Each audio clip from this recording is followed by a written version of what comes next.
Is Wednesday, February 11th, 7:07 p.m. Please rise to open the Pledge of Allegiance.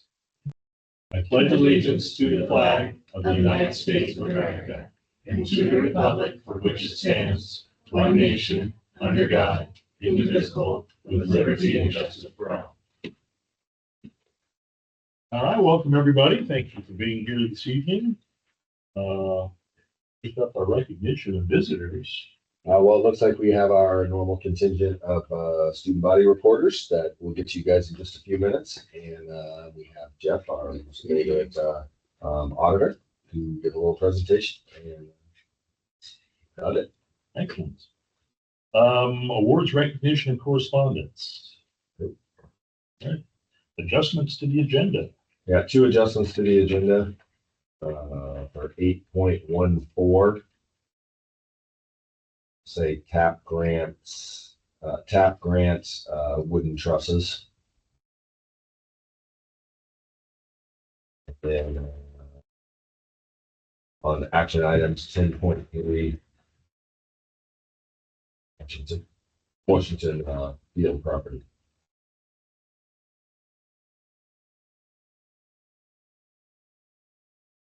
Do we have to act on that grant? No, I can do that on my own. Okay. And if I do, I've already broke that because I've done TAP grant for our long range. So I've applied for many TAP grants along the way. So public comment on non-agenda items. All right. Moving right along then. Our consent agenda, which includes the meeting minutes of January 2026, as well as the HR report. And entertain motion if someone wanted to make one. Motion to approve January minutes. Second. Any discussion? All right, all those in favor signify by saying aye. Aye. All those opposed, nay. All right, consent agenda passes. On to the fiscal overview. Cory. did you include HR report in that? Yes, I did. Everything is going great. We did, beginning of this month, I went through and did the transfers, and everything went through smashingly. That's a terrible word to use, but that's the word that came to my mind. We went up another %, which is great. I will say that I'm not sure if Lynn is stressed writing those big checks, but it stresses me out to see them go through.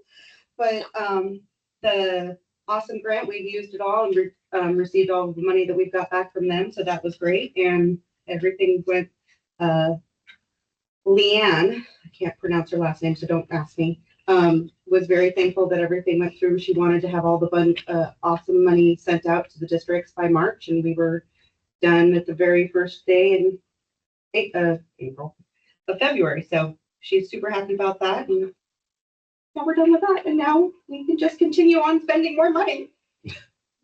Excellent. Any questions on the check? Yes, what is Security Monster? Security Monster is our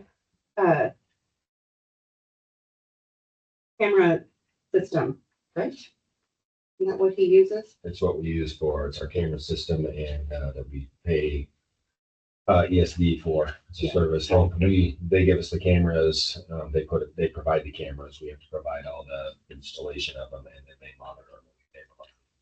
Oh, okay. Anyone else have any questions? Yeah, yes, indeed. All right, then I'll move along here to reports and discussions. And 8.1, first up is student body reports. Good evening, school board. This past week, we've held wrestling, band, and basketball senior night. Wrestling was this past Saturday, with basketball and band yesterday. We honored 9 basketball players, 6 band members, 2 wrestlers, and I, our girls' basketball bookkeeper. The wrestling season is coming to a close, with districts starting Friday and Saturday. Oakwood has high chances of moving on to state based off what we've seen from our wrestling team this previous season. Along with that, both boys and girls basketball has their last official league game this Friday at Myrtle Point. And with what we've also been seeing this past season, they do also have likely chances of making it to playoffs as well. Today, FFA traveled to the Umpqua District Leadership Conference. We took multiple members and competed in various contests. Our members were able to place first in advanced job interview, grade speaking, and advanced public speaking, and have multiple more members moving on to sectionals, including both our beginning and advanced parliamentary procedure teams. Moving on, this Monday and Tuesday, leadership started Crush Border Crush and was selling crushed soda Valentines during lunch that will be delivered this Thursday during school. We've sold roughly 90 Valentines to our students and staff. Lastly, as always, our after-school program continues their success this month with small animal care led by Mr. Kaiser, our ag education teacher, as well as assisted by many of our FFA members who raise market animals for fair. And that's my speech for the night. Thank you. Up next, our representatives from Oakland Middle School. I'm Claudia, and I'm a designer for the leadership team. Oakland Middle School is going very well. This year, leadership is focusing on a NUTS acronym for the school. Never give up, use empathy, take responsibility, and show respect. This quarter, OMS is focusing on the T, take responsibility, our NUTS acronym for the school. To encourage students to focus on being responsible, we will have a cleanest bathroom competition, a cleanest locker or cubby competition, a litter competition, an assignment competition, a clean cafeteria competition, and an attendance competition. Now here's Emma with a bit more information about February activities at the middle school. Hello, my name is Emma Cartier and I'm Activities Coordinator for the leadership team. February is a busy month for us. This month, to celebrate Valentine's Day, we sold crushed sodas for $1 each and Valentine's grams for 3 overbucks. Leadership will be delivering the Valentines to students tomorrow afternoon during 7th period. We also have 2 sports happening right now, including girls basketball and wrestling. Girls basketball has 13 girls on the team, and their season is going really well. They are currently 4-3 and have a chance to make it to the playoffs. Our wrestling team is doing great as well. Many of the team members have won several of their matches. They even hosted a home meet this week. Thank you for your time and service to the Oakland School District. Have a great evening. Thank you. Very nicely done, and well, you're always free to stay and watch the meeting. I certainly would welcome you to leave if you'd like to now and do something fun. Thank you. Thanks for coming. All right, up next, 8.2 is principal and council reports. Those are in your packet. If you have any questions for our administrators.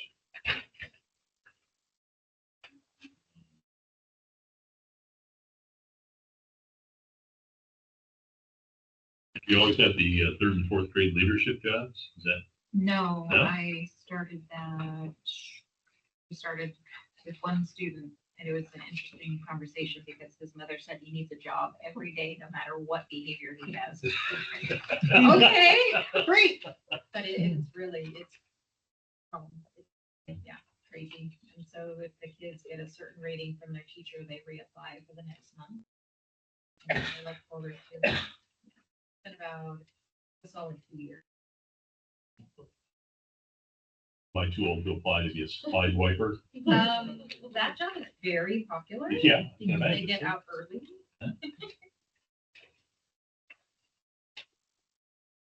Anyone else have any questions? No. All right. Next up, 8.3 is your custodial and maintenance report. That's also in your packet. Fairly self-explanatory there. Along well. Yeah. I get sanitized through the sickness. That was, feels like it's looping back around. Going back through, hopefully not as bad this time. It really was. it was messy. I mean, I'd say we probably, I mean, it was enough to start considering, do we need to cancel for a little bit? Went through a rough Thursday and had a 4-day or 3-day weekend. And so we then sanitized everything district-wide, all touch points, thoroughly, and that seemed to help a little bit. The bottom line is going to run its course, and we can cancel school for that, but they've already infected each other, so canceling school is not going to really help that much. But anyways, so we looked at it, but And Glenwood doesn't come back. 8.4 is our facility report. trying to zip through this pretty quick. I'm gonna say it, this will be the last time that I will mention phase one of the OMS seismic. The hoop will be fixed. The hoops for the gym, for the new gym, are being delivered on tomorrow or Friday. And once they get here, then the people, the installers, are gonna pop over and fix that one in there, so it will be done. And again, it's functionable, it's down. It just, you have to hand raise it if you need to, and then we have to chain it up. So, but it will be fixed officially by licensed fixers. Phase two, the hall has been done. We got that stuff done over Christmas and break, and that worked out well. The fire system is now done. At the last meeting, and said, you know, they fixed all the flooring stuff over break, but we still are having them come in because they had to get so many of the old fire parts and try and find those. Those are all done. We have to get a final inspection where they have to ring the fire alarms for a certain amount of time and then check all the strobes to make sure they're working properly. And they have to come in to do an inspection in the dark to make sure all of our egress lights are working. Once we do that, we'll have a final inspection, and that 5.6 seismic will also be checked off. For the record, our phase one has been checked off. This is just a repair. It's a warranty repair of something that broke. So both of those are actually done. Will be done when we get that inspection. The gym seismic, high school gym, phase two is done, or phase one is done. Phase two is still that roof, lights, and floor plan set for as soon as school's out. We'll dive into that. They feel strongly about they'll have no trouble getting that done on time. It's almost all sub work. Roof will be done first. As soon as the roof's done, they'll get the lifts in and get the lights done. As soon as the lights are done, they'll tear the floor out, put the new floor in. We did have the bid walkthrough for the floors. We had 3 different people there at that. We talked to them about exactly what we expected from them, what they needed. Their bids came in ridiculously different. I mean, one was at about 160 with 12,000 for demolition. That was the low bid, and the high bid was 240 with 40,000 for demolition. So the scope of the variance of it was crazy. So we made a choice. We're going with the one vendor. So all in, as it stands right now, with all of the granted, obviously there's still a few question marks because we got to do the roof, the lights, and the floor. But as expected and bids in and everything computed, it's going to be about $122,000 of district dollars to finish that project. So in the end, I'm pretty sure if somebody would have said 2 years ago, hey, is the district willing to put $122,000 in to get a brand new lobby, all new bathrooms, upgraded lobby, a brand new floor, brand new lights, re-side that entire top part that was rotten wood, repainted all of that. We do it for 122, and I think we couldn't get the check written quick enough.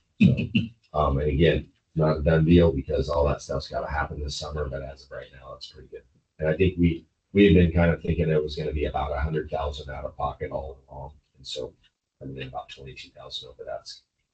So we're set to do that. Softball field's flying along, which it should be because it's supposed to be done this week. I'd say it'll probably push into next week before it'll be completely done. They did get the floor slabs done in both buildings on Friday. They're continuing with the framing. The roof's they're supposed to finish framing, put the roof on this week. It's Wednesday. I went by this morning. I didn't get back. I usually just flip through the parking lot every morning and check it out. It's going to be close. Paint's my guess is next week. Paint will be next week. Then we got the underneath weed strip that goes underneath the backstop. We got that poured as well. So soon as they get it finished framing and when the painters come in, then the framers will get over and get all the wood put on the bottom of the backstop, and we have the netting is all in. So it's really just putting everything together and then getting the fence people in. So we're really close to being done there. Roll up doors already been delivered.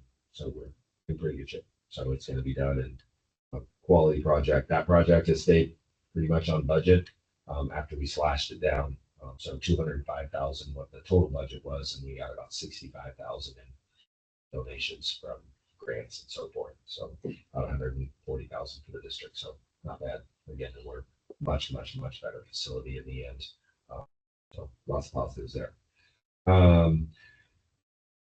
We're still leaving the temp fencing up in behind the track. We're going to leave that and keep that field out. So we are going to put a temporary discus in at the south end of the football field that we'll throw towards the javelin, and we'll probably put the flags up and just leave the flags up all spring during track.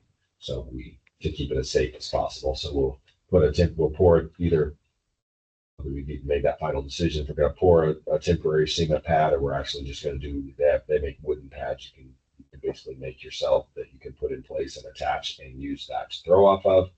We might do that a little less disruptive for what we need to do. But however, we're going to put that in, and then the plan will be next fall, moving the discus into the field behind the bleachers, figuring out how to configure that with maybe hopefully 2 baseball fields is our hope, one at each end, and then the discus field in there. So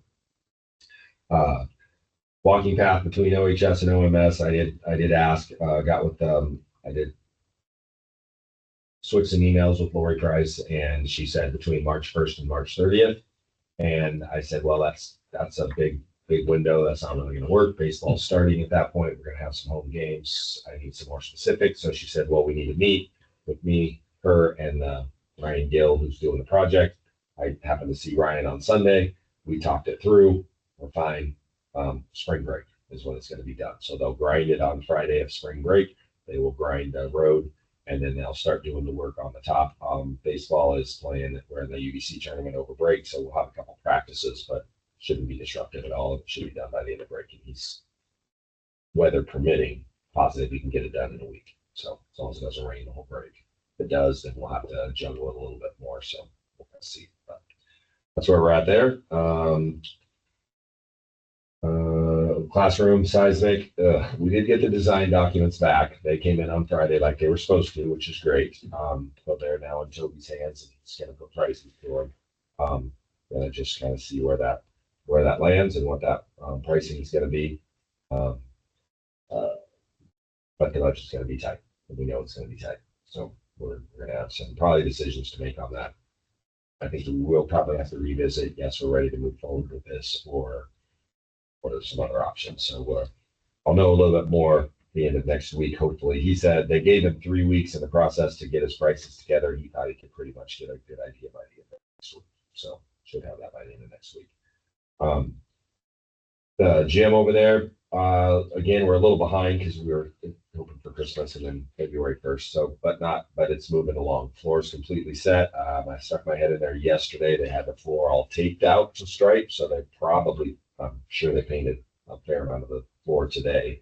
So striping should be done. If not today, it'll be done tomorrow, and they'll put that first finish on. So I would say by I think Brent on Tuesday is planning on putting in his floor protection and start getting the hoops up.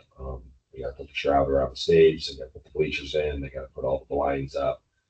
Got to put all the sound panels up. All that stuff needs to be done, which we were hoping to have all that done before the floor, but we had the window of the floor, so we had to do it.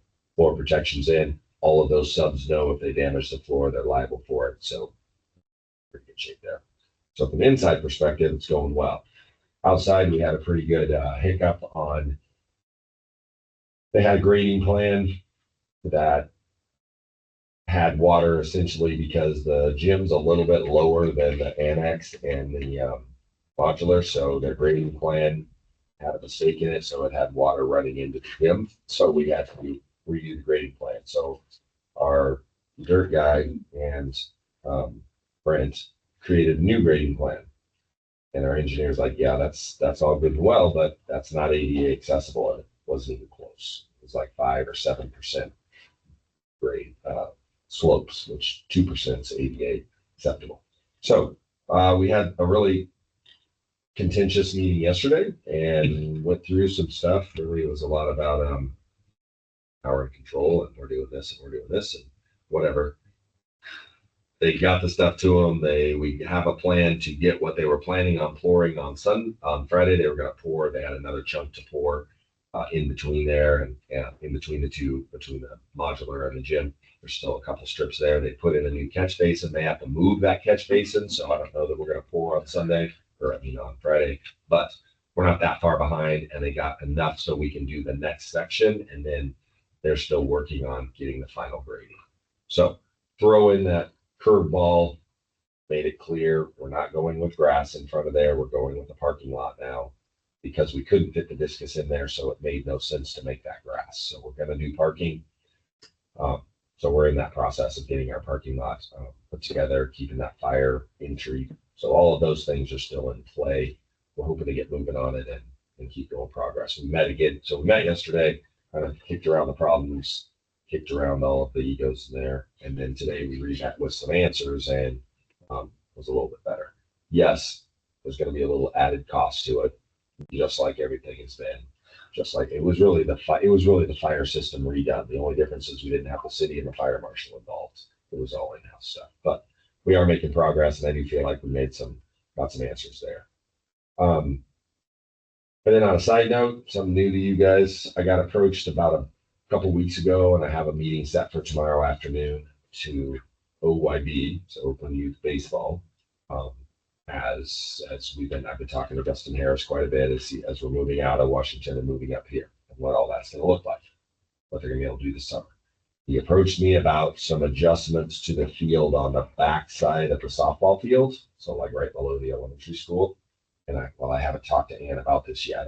I need to meet with Justin and get some ins and outs. And essentially, what they're looking for is they need dugouts over there for that to be a legitimate minors field. They can't play games without dugouts. Like, well, that's all good and well, but we don't really want wooden dugouts down there for kids to hide in and blah blah blah. So I think he's going to pitch something along the lines of just some open, like cyclone fence type dugouts, so they're safe for them to play with, but still visual. So I need to get some answers from him first, to kind of get what their pitch is, and then we will talk as an admin team about what that's going to look like. That's all at no expense to us. That's them doing it on our property, just allowing us. We're just allowing it. We already allow them to use it to play with in the summer. This would then make it usable. Get there and increased usability. So anyway, I'm meeting with them tomorrow afternoon. I don't know. That's about all I know, but I'll hear him out and see what he has to say. They've been a really good partner with us up to this point. So that's what I got for facilities. Any questions for Jeff? All right, well, let's keep you on then with superintendent report 8.5. Well, I kept it short because of all the other stuff. So I did a Zoom with Pivot Architecture to work with on that to design the gym and whatever. Did a Zoom with them and Rachel and some other people about the development of that CTE program. You were there, right? I won't say that, but I thought you were there. So essentially, it's about if we're going to develop that HSS money that comes in every year. It's about 200 grand every year. We have about 50-ish of it earmarked towards some personnel things and so forth. So we have about 150 every year. That's what we essentially every year for the last, it's been at least 6 years, started when I was principal, that we expanded the metal shop and wood shop, made those additions, built those buildings out there. Well, we put that money in there. Now it's time to move to something else. So we've looked at, and we had already talked about kind of moving that direction in the culinary, developing some kind of a culinary project. So revamping our home ec room, for lack of a better term. And but now, and we looked at that about 2 years ago and said, well, we got the seismics rolling, so we just need a punt till we get the seismics, which was fine because then we were able to use the money for the outbuildings, which was great. Now it's time to do that. So we had a meeting with them because they did a culinary, they basically did the same thing for Mohawk about 3 years ago, Mohawk High School. So we talked about, and really what they're pitching is a design that has, instead of more of a school type design with permanent cabinets and permanent stoves and permanent hoods and all that, more portable type things like commercial kitchens are more directed towards. So movable shelving, movable, they have a stove that has a portable hood on it. So it vents itself. So you can move it wherever. You don't have to have it attached to a vent and so forth. So we looked at that. Essentially, we're going to weave those HSS dollars, whatever we have left from this year plus next year, and then maybe even the year afters of stocking that and getting it up to par. So we're trying to figure out how to weave that in there. So they're doing some design stuff for us to help kind of develop that program. I and Ann sat through a webinar with iReady, which is one of the 4 interim assessments that got passed by the Accountability Act. We looked at that, feel pretty confident that that's the direction we're going to go. They just came out last week. They're in the rulemaking process of putting all this accountability stuff in play. Schools that have to change assessments, which we do, EasyCBM is what we've been using, and they don't have that on their list, now have a year that we could punt and wait. I don't believe we're going to do that. We're ready to go. We just need to make the jump and get trained on it and get going. So we're going to do that. So we're in that process. So iReady appears is what we're going to go with.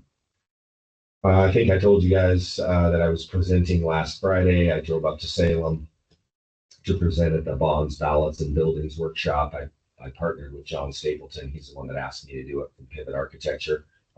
They helped us do the bond stuff. And so we did an hour and 15-minute presentation on what our process looked like. He talked about the generic process of how to pass a bond in a small town. And then he used our processes of going out the first time and failing and what we did different the second time and why we did it differently and how those things worked and kind of the how-to of it. Really good.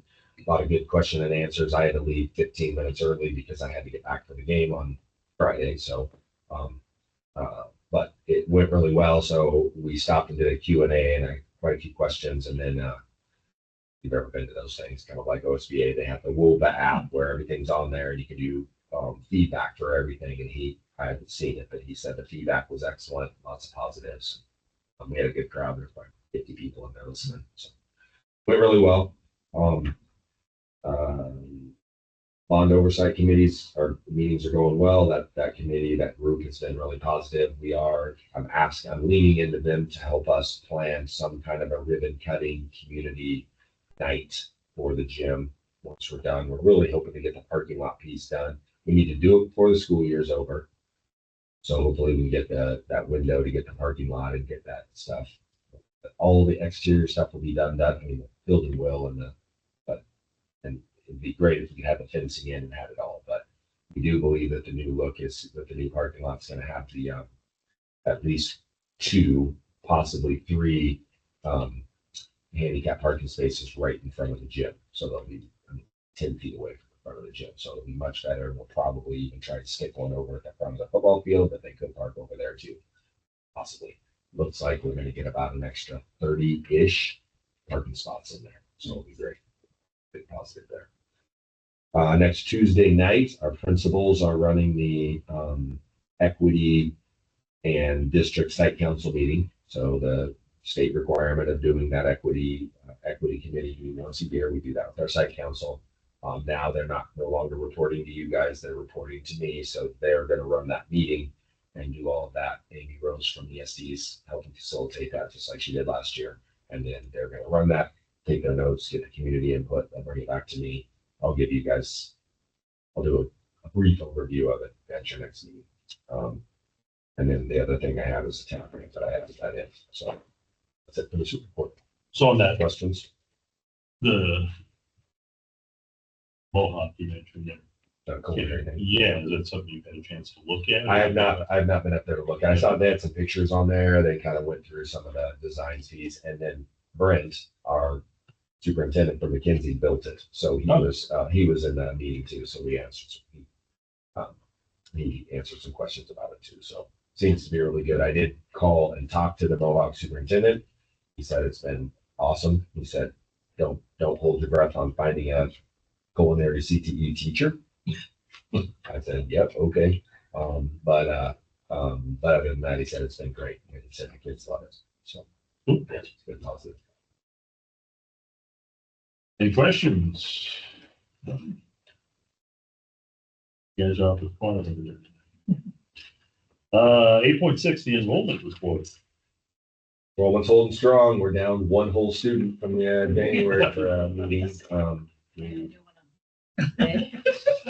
Lost a couple, gained a couple. We still kind of have that little bit of migration. We're at 673, which is big. Yeah. Big. Yeah, I'm surprised I looked for the calendar. Yeah. Me too. Yeah, all good. All right. 8.7, our audit report. Already have hard copies for each of the board members there. I hope you have as much. I had a as I did. miscommunication with preparing, so sorry, Jeff, you don't get to look at one. You're only the superintendent, so. But I could Sharing, caring. quickly go over the highlights of, and I do apologize for the delay, and normally I'm here a month or so earlier. I had my daughter with special needs broke her ankle in December, required surgery, couldn't step on it for 6 weeks. So it required my month of December a little bit more home to take care of her. She just now got into her shoe this week, so she's getting better, but so I do apologize for the delay. We did get approval from the state to submit this, a month later, so it still got submitted on time. No negative against Oakland School or anything like that. So everything's good there. So overall, audit went well.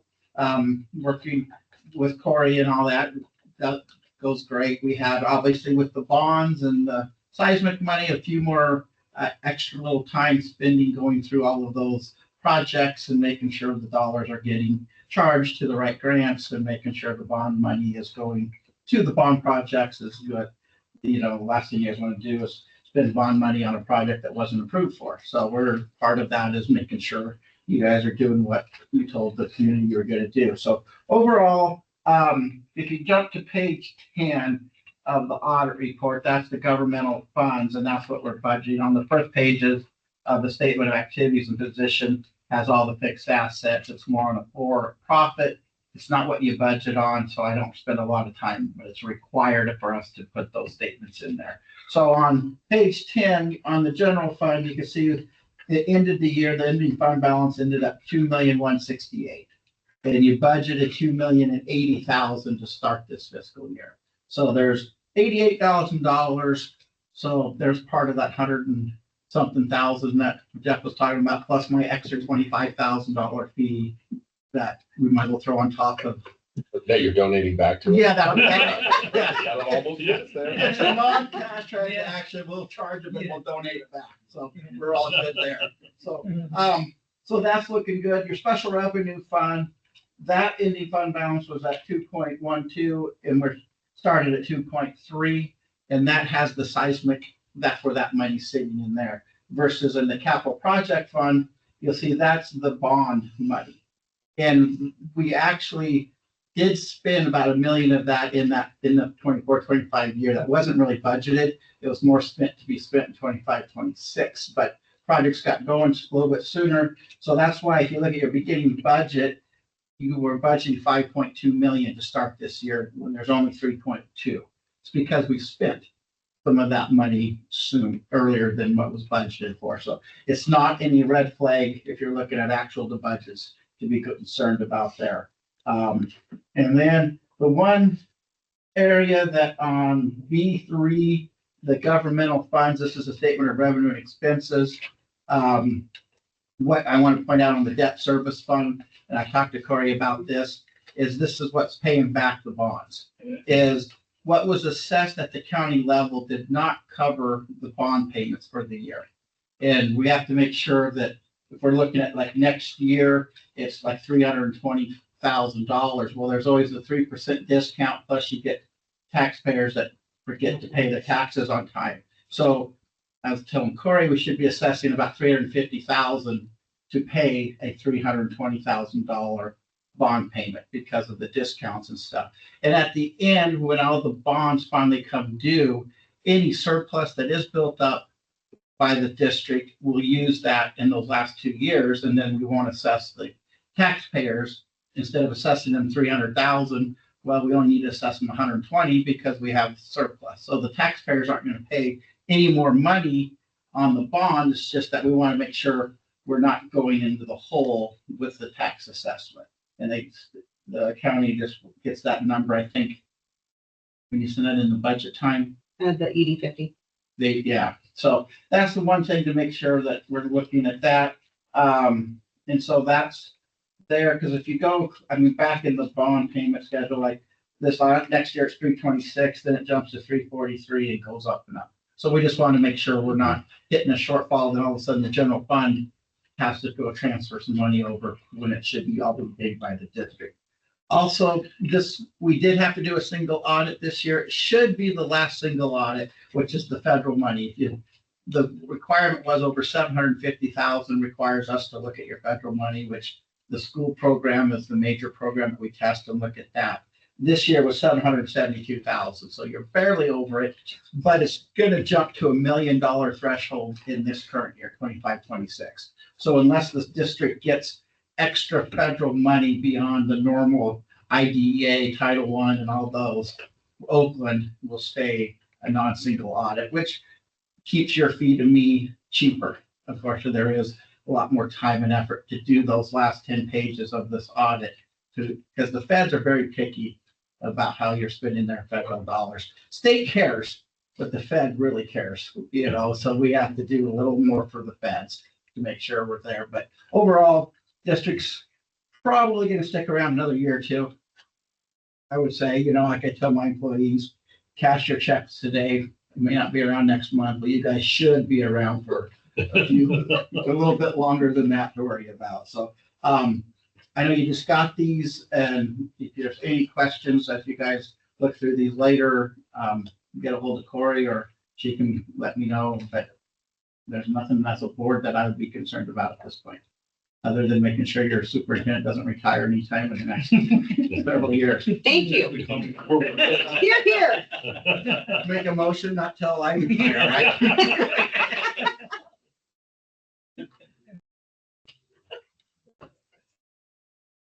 You guys have any questions for Jeff? All right, well, thank you very much. Enjoy the rest of your night, and Have a good night. we will see you next year. This year? Yeah, this year, but later. All right. For 8.8, the CREP grant update / option. So I talked to you guys last month about the CREP grant. We thought we'd had an answer at the last meeting, and we did not, although I said, hey, they're supposed to do it this week, and I didn't. I was saying they were a little behind. We'd hear early next week, or I didn't say we didn't get it. We did not get it. That caused a 3-day massive panic from my perspective, and had to set a couple of hard meetings because we hadn't CREP grant again. We applied for that because anytime you get a pass a bond or take the awesome dollars, those two things, you have to spend 1.5% of your project on renewable resource energies, whether it be solar panels or batteries or wind turbines, whatever you choose to do. So we, the whole point of us hiring OTAC was they subbed out with this other company that writes up the CREP grant, and it was basically a given we were going to get it. So the CREP grant's for $1 million. So we've done our planning around that. Well, we didn't get it. And I started asking the month beforehand, hey, so if we don't get this, where's our 1.5% coming from? And I got a lot of crickets, and it was whatever. I'd asked the question, so I got the thoughts going. Well, then when we didn't get it, I rallied the troops and said, all right, where are we at? Because we don't have one. We have budgeted 1.5% that we're planning on using for it. So we did. We kicked around a lot of ideas, and one of the things that I threw out as well, can we break it down to things that we've done in case we got the CREP grant? And that's essentially, Toby went back to our budget and he combed through everything that we've done in preparation for if we do get the solar panel, if we did get the CREP grant, put $1 million worth of solar panels on project to the gym. So we did some reinforcement for the roof. We did some extra electrical work. We did some whatever stuff. So he pulled all of that with planning, with architecture and engineering planning and blah, blah, blah. We ended up at $135,000 worth of stuff and we only needed $127,500. So we checked them because they really started the meeting with, well, you know, it's a rule that you're supposed to follow, but there's no enforcement. You don't have to do it. If you don't do it, they can't make you. You're just going to, you know, put your name on a list that says you didn't do it. Well, I don't like my name on lists that, yeah, okay, we can't get punished for that, but that's a list of ODE that they can look at that list and punish us for 100 other things that we're probably not doing exactly as they want. So we did it. We've already, after that meeting, the group that wrote the CREP grant that failed is going to do two things. They already filled out the paperwork and submitted it. So we're checked off. We're on the good list and not the naughty list. And they also are going to, they were setting a meeting with ODE to go over their grant application and what was lacking in it. And they're going to reapply next year. Again, no cost to us. If they get it, great. They get paid out of the grant, out of that $1 million. They get a percentage of it. The project gets done, no cost to us. So they went ahead and redid that. And then, so we're golden. So it was, like I said, 2 or 3 days of real panic and some contentious meetings, which seems to be a theme. But anyways, all good. So we're good there. We're checked off and have met the requirements of the CAT. It's an acronym. We met that thing, and they are going to reapply for the CREP grant in the spring, so or next fall. So there we are there.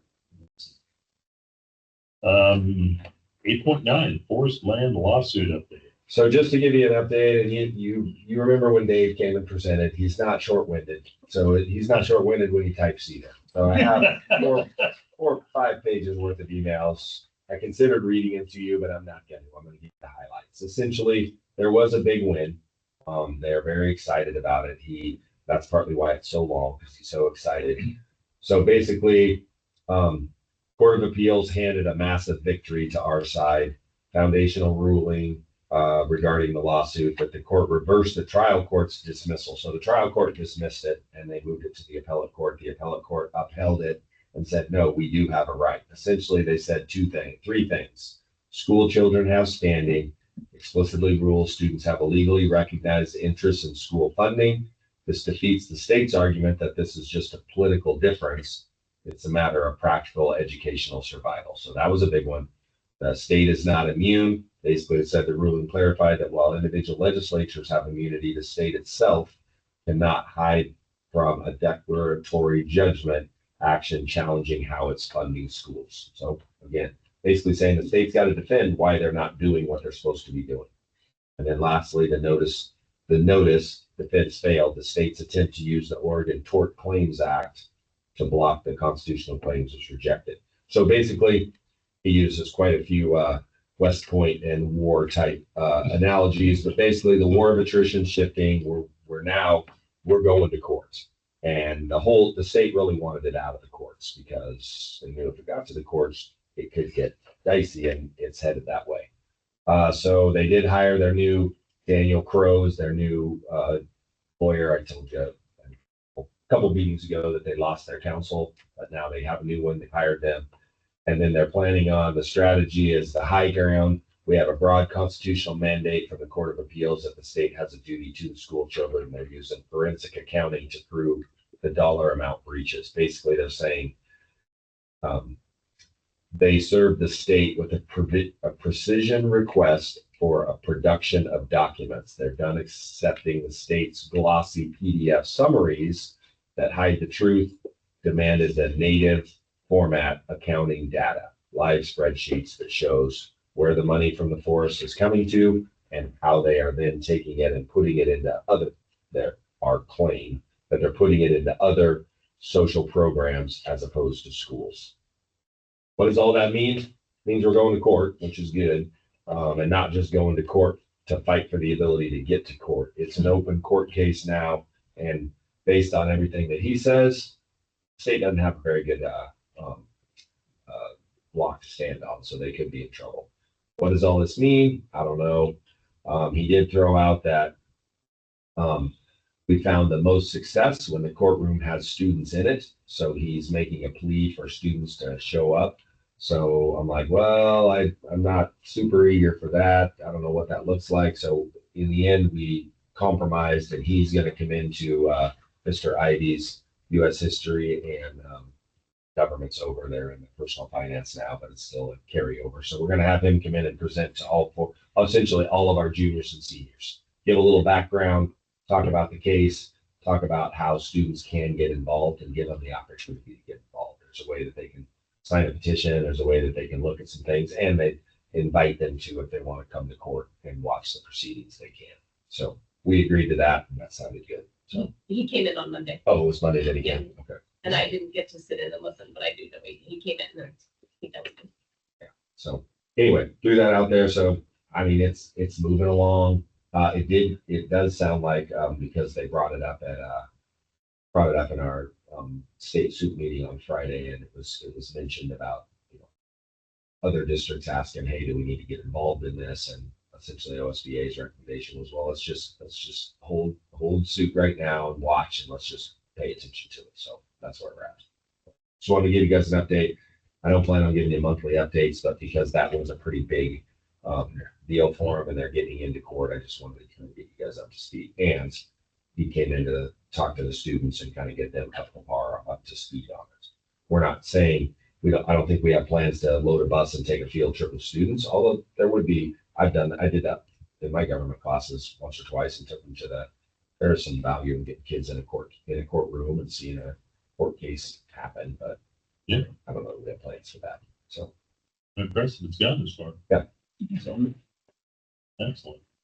8.10, the cafeteria audit. I'm not gonna read you through, lead you begrudgingly through those 17 pages that are in your packet. But I am gonna say this, there was 5 findings.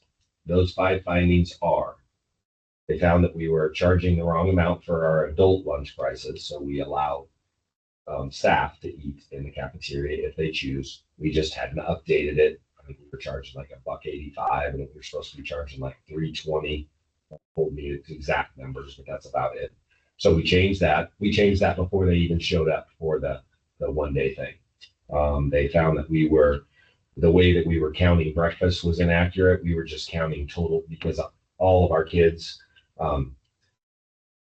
middle school, 5-12, all go through, they just walk through the cafeteria line and grab breakfast. And we were counting and just clicking, because we have to give them a count. It's all free, but we have to give them a count to the state of how many is. We were just counting if 190 kids went through breakfast, we clicked 190 times. Well, we're supposed to be separating middle school versus high school and getting 2 different numbers. So we made that adjustment. So now our clicker has 2 clickers, one for middle school, one for high school. So we're doing that differently. We found out that we were not getting enough red and orange veggies. We needed bigger portions of those, so they made that adjustment as well. And then we had 2 paperwork things. We had a non-discrimination statement about how we don't discriminate in not just employment, but also in who we feed, blah, blah, blah. We had a version that was a year outdated. So we updated that, put it on the website, and then we also updated our complaint process to the same process, new paperwork. So we've already done all those things. They walked through on the 27th. We already knew the 2 paperworks and the lunch price we'd already fixed before they got here. So they still had to find them as findings, but we'd already fixed them. The other 2 things we fixed the day after. We submitted all of our paperwork. We got the final resolution. So we are now good for the next 3 to 5 years. They audit every 3 to 5. So we're good. Worked out really well. Kudos to Amber and Daleen, who spent a lot of time working on it and lots of stress. We did on the downside, Debbie Maddox has been working in the kitchen forever, and she was ready to retire, but she agreed to hold on until the audit was done. So we finished the audit. That was her last week. So she's now retired, and I did see her at the game on Tuesday and asked her how she loved retiring life and said it was boring and she missed the kitchen. So I said, hey, you're always welcome to come back. We'll find a place for you. And so I think she might be entertaining subbing for us when we need that option. So audit went really well. Anytime you walk away from an audit or the accreditation that the high school's got to go through next year, anytime you go through those school colonoscopies, it's very fun. But we came out on top, so that's always helps. I know, Mark found this captivating. Oh, yeah, it was just amazing. I'll bet you, yeah. The protein measurements on the food. What the? Yeah. And I think we all want to know what a coyote Yeah, quesadilla is. That's the secret that only. Yeah. Well, that's the cheapest meat on the market. I was just curious about that. So, and I will, lots of credit to them because on top of all that, we also went to the, what's the other acronym for the free lunch that we're on? CDP, CEP. We went to CEP. That's great. So we're giving free lunch to everybody, which is for the students at least, obviously not the adults. We may be charging them a little bit more. But the CEP is a ton of paperwork and it's not fun and it costs us a little bit more. But we're allowed for 4 years. We're in year 2 of it right now. So for the next 2 more years, we're feeding everybody lunch for free, which is great. And I think it has increased our numbers some. The cafeteria is a thankless job. They got to meet all, as you said, as you read in there, the protein requirements, the weight of our red and orange veggies. I mean, they overkill it. You talk about, not that it's not important what we're feeding our kids, because it is, but that's a lot of overkill of government oversight to whatever. You mean I the digress. vegetable subgroup? Yes. That's what you're referring to. So, but anyway, in the end, we're done. We had the transportation audit, oddly enough, happened a month before that, and we still haven't got our paperwork back from that. So we're still waiting for our transportation, which, yes, the feeding is important, but driving them around is kind of important too, but anyway, so we're still waiting for that. So, but the cafeteria audit's in the books. We had 5 findings that have all been were all quickly remedied, all tiny things in the big scheme of things. So in great shape. 8.11, 26-27 calendar update. Just a quick, all I have for you is I just emailed that out today. We got 3 options that I circulated for the staff to look at. Everybody, Senate district wide, so 100 eyes on it. We take their input. It's our decision. Ours, district and admin team, we're the ones that make the final decision. 3 markedly different options this year. Option 1 is essentially a mirror of this year's calendar. Option 2 is a hybrid of option 3 and option 1. Option 3 is the one that the certified put forth.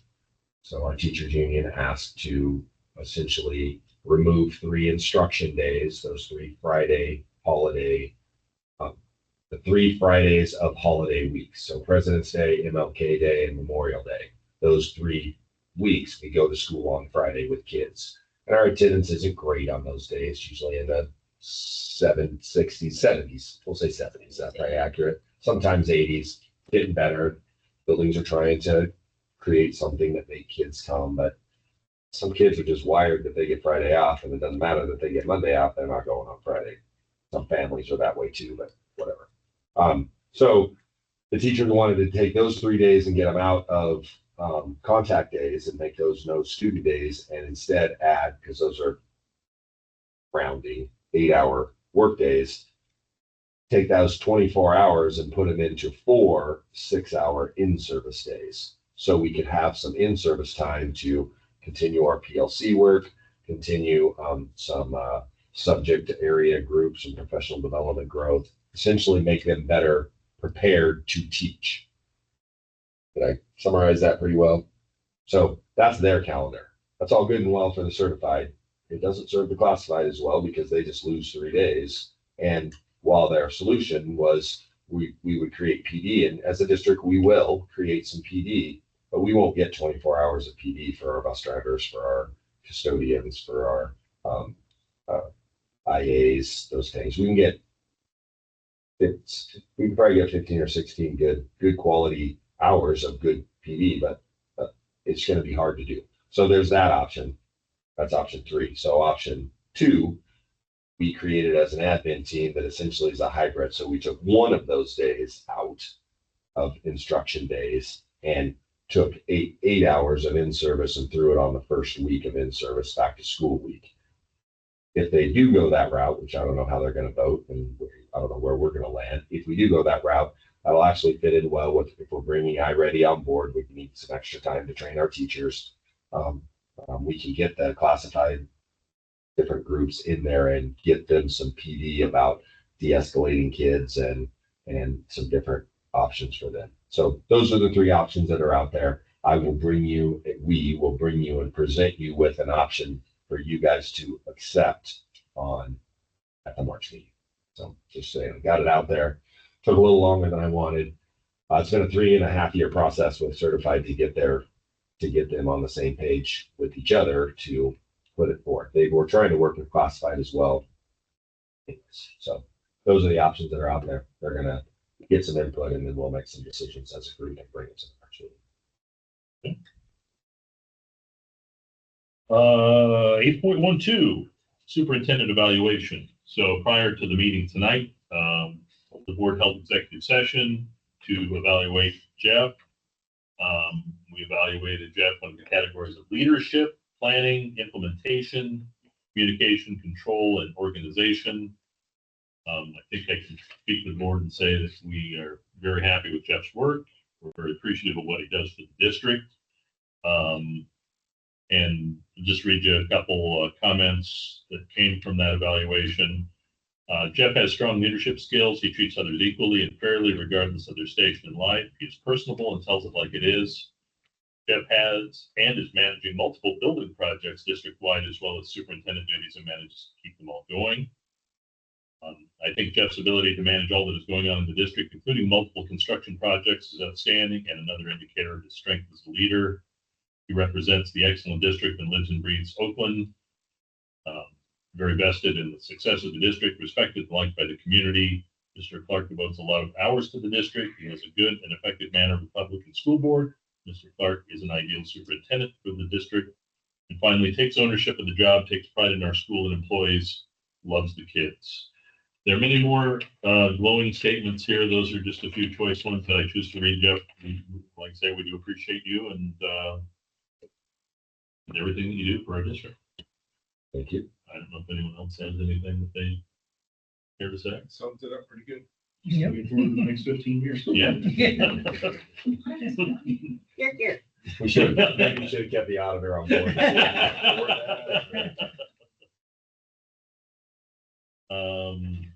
8.13, this was also part of executive session earlier, prior to the meeting, and it involves the Washington property update. In a really quick turn of events, the property's been for sale since August, and we got a offer. That was a group of couple people last week, and then met with them again this week, and so they went ahead and submitted an offer. We had the price listed or the property listed at $200,000, and it's had absolutely no movement. Our realtor had called and recommended possibly dropping the price. Their offer came in at $175,000, so just a skosh below asking price, and for what we have with closing costs, all tailed, we could do that, and we would walk away with $165,000 to the district. So it's a good solid offer, and it's an offer that is based around a group that wants to buy it and keep it open for the community. So they're not looking at development; they're looking at keeping the field available for to keep T-ball fields down there, to do some things with the city for possible Saturday markets, dog parks, different activities down there. So we're really looking at keeping it in the open as an open field for the community. But good for us because it's no longer our responsibility to mow and to upkeep and manage all of those things. But it was small. They made the initial offer.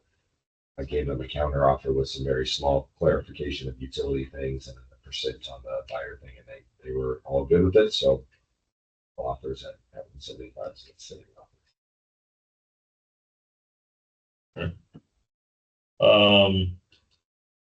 Finally, 8.14, the TAPIC grant for trusses. This is a really hard one, and I almost didn't put it on there because I mean, I can explain what I know, but I'm just still swimming in a lot of gray area. So I just at least wanted to get you up to speed, because if I'm gonna apply for the TAP grant, I have to apply for it by Friday. It closes on Friday. Essentially, after the North Medford gym collapse last year, Lloyd's of London, who's the reinsurer for PACE, who insures all of the school districts in Oregon, was buildings, basically said, we're not, there was the North Medford collapse, there was another building collapse, I don't know where, and then that was maybe some other public entity buildings. Lloyd's of London said Oregon it's happening too much, and it's these old wooden trusses, they're old wooden bowstring trusses and blue lamb beams. They said, we are no longer going to insure any blue lamb beams or bowstring wooden trusses that are over 50 years old unless they're inspected and by an engineer. They did put it's warping, twisting, rotting, or there's one other word, I can't remember what it is right now. Essentially just the wear and tear and age of wood. Okay, that sounds simple enough. We just hire an engineer, come in here, look at our trusses. The engineer gives a stamp of approval. These are all good. Everything's fine, but there's just no engineers that will do that. Clearly, there must be some engineers that are starting to do it in some form, because the TAP grant is out there. TAP grants are grants that we've used the TAP grant for our asbestos abatement testing, an evaluation district-wide, and then did a little bit of abatement out of that. We did one for our long-range facility planning that we had to do to apply for the Austin grants. Corey, there's one other one. Anyways, doesn't matter. It's 3 or 4 years ago. So we've used these TAP grants quite often. This one's for $25,000 and apply for it on Monday. I have to apply for it by Friday if I get it. My question to Pace today at our SOOP meeting was, well, if I apply for this TAP grant and I get it, and then I bring in an engineer to look at all of our trusses, and that engineer says, no, these are not good, here's what needs to be fixed. Are we as a district automatically on the hook to fix that? Because now, and to me, I answered my own question. Of course we are, because we can't continue to put kids in there and staff in there if it says they're not safe. I had already went back and forth with Craig Zalesi, who's our insurance agent. And I sent in pictures of that, because really the only 4 trusses that I can find that really meet all of the specifications are the trusses in the high school gym, the trusses in the OES cafeteria, the trusses in Lincoln, the OMS current cafeteria, and the wood and metal shop trusses. I hadn't thought about the play shed, so I probably need to look at that. I don't know. They're big, just, You said 50? Are there what? they're big, just blue limbs. In the one over, so I gotta look at that. I hadn't even thought about that one. I guess I hadn't thought about that one, so I need to look at that. So maybe that one. And so I've already sent pictures to Craig. He came back and said he sent my pictures to the insurance guy at Pace, and he goes, no, those count. They have to be inspected. Well, to me, that's clearly they don't meet the definition. So that's what he said. So luckily, Craig and the guy that he sent them to were on the Zoom today. So when I called out about it and said, I don't think these fit, the guy says, well, yeah, they would be excluded and they are covered. So Craig pipes up and goes, well, that's not what you said to me a month ago. And so he did send me confirmation. He re-emailed my pictures after that meeting was over to the guy. The guy sent an email back that says, no, those are excluded. Those are covered. I sent those to Lynn. She's printing those off. We'll have those on a paper file that says, in case we have a loss. The bizarre part is, so we'll say that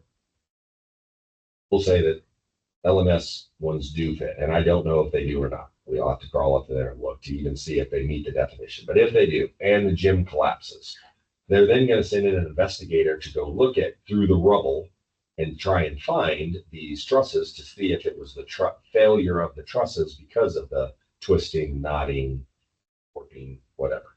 If they can't prove that, they have to cover it. If they can prove it, they don't cover it, which would be a pretty big deal. Obviously, that's a $9-10 million thing. So I still didn't get a great answer from them. I think what I'm gonna do is apply for the grant and get it. If we don't get it, if we don't use it, I still don't have to use it. And then I'm gonna figure out if the Lincoln trusses count and we'll get those inspected. We just did the seismic. They can't be that bad off. So I feel pretty safe about that. Just doing the seismic alone doesn't check it off. But that's what I said. Why wouldn't they? Come on, just did this. But, so I'll look at those and then I will re-explore the play shed and look at that and then see if I can get an engineer in here to give it a write-off. The kicker to it is I gotta have the engineer stamp it and then Pace still has to accept his thing, because I've heard a couple of soups sitting around the table today said, well, we did all that. We got it approved by the engineer and then Pace said, we're still not covering it based on the stamping of the engineer. So They're There's- only accepting two individuals, two different, people doing it, right? yes. Yeah. So it's Wow. it's a little sketch. It's, Yes. yes. It's a little sketch. So you can See my confusion. Yeah. Yeah. Yeah. That's it. That's what it feels like. But so that's where I'm at. I wasn't even gonna pitch it to you guys, but then after my meeting today, and I am gonna get the TAP grant, still do some exploration and see if we really have to. To see if they qualify. Yes, because I do, we now are 100%, I feel official. The gym, high school gym and the the cafeteria are good. Those trusses are hybrid trusses. They are not included in this. So now I just need to check Lincoln's ones, and I think the shop ones are the same. I think they're open web trussing too. So I think they're the same as the high school and the other. We get eyes in there again and then I'll go, because I could be wrong about those. But so shop is a maybe, OMS, cafeteria, and then the covered play area. So those are the three areas. So then, the covered play area, is the play area between the gym and the elementary is this big blue line Venus. I don't know what's across. Well, those don't span though. Those have posts in there. You have to span over 50 feet. So I think those would be covered in there. I'll look again. I was thinking about the covered play area as in the building, not the roofed area, but I'll look at that tomorrow. There are just posts in there so that Yeah. they're 50 feet apart. What's What's that? It was there when I got here, so it's been there 32 years, but I don't know. I don't know. Just remember, 50 years, not like 50 years was 1940, okay? 50 years was like 75. So that's 50 years was Yeah. sooner than you think. Well, I'm saying, 'cause we moved up here, Washington 74. I'll look. We'll try. If it's anything 50 years or older. So if they're 48 years old right now, in 2 years, then they become down. Yes, Yeah. yes, we would need to. So what I would do is just get them, if I can get them certified now, saying that they're good to go, we might have to recertify them, but my guess is if we had that I probably could get some kind of a certification that had a time. They're good for the next 10 years and they need to be recertified or something along those lines. So that the answer to that would be when I meet with get them in and we get the engineer here, I can talk to them a little bit, get some info. So I did pass it on to Alan, said, hey, can you look through this and give me an answer on the trusses, and I'll have a look at these. What about the bus barn? Ooh, that's a good question. Oh, yeah. Add that to my list. Oh, yeah. See, that's why I have you guys as big brains here, to help me out with this. On the big bird.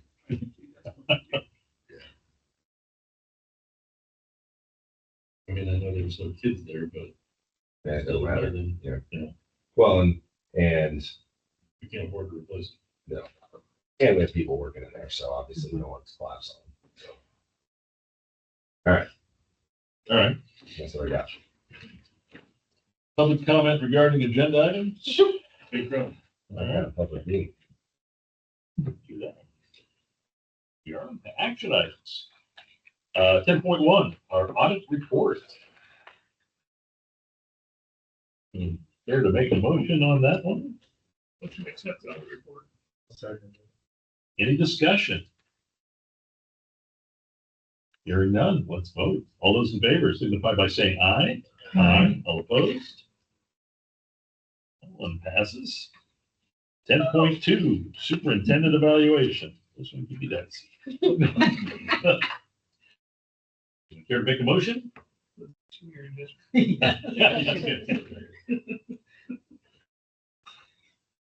Don't make a motion. Except the superintendent. We have a motion and a second. Any discussion? Last chance to get your thoughts in. Amendment to add the 15. Yes. All those in favor signify by saying aye. Aye. Any opposed? You made it. One more year. And 10.3, the offer on the Washington School Field. Make a motion to approve the offer, Washington Fields. Second. All right, any discussion? I do like the fact that saying it's a community field, and I know that will. I agree with that 100%. To me, it's worth that. I mean, yeah, we didn't get exactly what we were asking for, but I think we're walking away with a better thing. And in the end, it's going to buy us a little bit more good faith in the community that we're keeping it in there. So, And I'm positive. I've never gotten what we were asking. Yeah. for. Yeah. Anything else? No. All right, all those in favor of accepting the offer signify by saying aye. Aye. Any opposed? All right, let's sell it. I will sign that offer and get it back to him tomorrow. Perfect. Paperwork. All right. Upcoming meeting input. Don't really have anything. That meeting is the March 18th or something like that. The March 11th. Hopefully things work out. Be a little unprepared and scramble mode because hopefully the whole week before that we're planned. So, but manage around that. So meeting on the 11th and got from there. I would say it should be a little bit of a lull type meeting. It shouldn't be a huge agenda. It's really April and May that things start getting going with the budget. That will be gone for April. Okay. For the April meeting or the March meeting? April. Okay. Side note on that, I don't know if this falls under here, but I was really good about starting to call all the budget committee members to make sure that we were all in play. Everybody was still in play, and then I got sidetracked and didn't get back. So I got 2 of them that are good to go. The other 3 I have not reached back out to. So I do have somebody that put in an application that will take it when a spot opens. So we have a backup as well. So we should be good. I didn't close that loop and finish calling because I'm unorganized, so I didn't get to. But I'll get on it and get them both. All right. For the good of the order.